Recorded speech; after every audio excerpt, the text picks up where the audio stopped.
नमस्कार, माझं नाव दीपक चंद्रकांत आगलावे, राहणार येवत, पावराच्या पाठीमागच रोडलाच आहे. Contact number 77 190 72 844. सर, एकंदरीत हे क्षेत्र गावाचं क्षेत्र किती आहे आपलं? ही 2.5 एकर. 2.5 एकर आहे. हा. हे गावाची व्हरायटी कुठली आहे? ही अजित 108. आपण याला धन्वंतरीचे कुठले प्रोडक्ट वापरले होते? ही RP 76 आणि बिजोरी. बिजोरी. हा, याच्यामुळं तुम्हाला ते बीज प्रक्रिया केल्यामुळं गावामध्ये काय वेगळं जाणवतंय? बरंच ओंबी लांब झाली बरीचशी.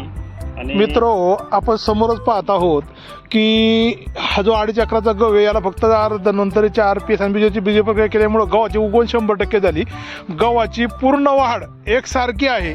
आणि गव्हाच्या ओंबीचा जर विचार केला तर साधारण एका गव्हाच्या ओंबीला एका साईडनी 12 कुठे आणि दुसऱ्या साईडनी 12, म्हणजे साधारण 12 2 24. प्रत्येक ओंबीला जर कुठे 3 गहू पकडले तर 75 ते 80 गहू एका ओंबीपासून निघतील.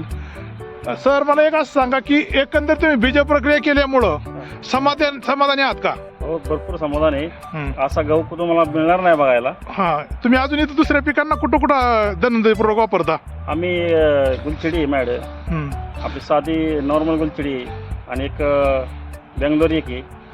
पण ते रिझल्ट एक नंबर आहे. RP 76. तुम्ही इथून मागं ऊसा पिकाला कधी सोडलं होतं का RPS बॅक्टेरिया किट वगैरे? उसाला बी सोडलं होतं. ठीक आहे. तुम्ही रिझल्ट चांगले आहे. तर तुम्ही इतर शेतकऱ्यांना धन्वंतरी प्रोडक्ट विषयी काय सांगू शकता? नाही, RP 76 रिझल्ट एक नंबर आहे. तुम्ही वापरून बघा. मी तर वापरल्यात, मी 2-3 वर्ष वापरतोय. रिझल्ट एक नंबर आहे. तुम्ही गहू बघताल येवत म्हणजे काय असं बघायला मिळणार नाही, तुम्हाला समजेलच. थँक्यू. जय धन्वंतरी. जय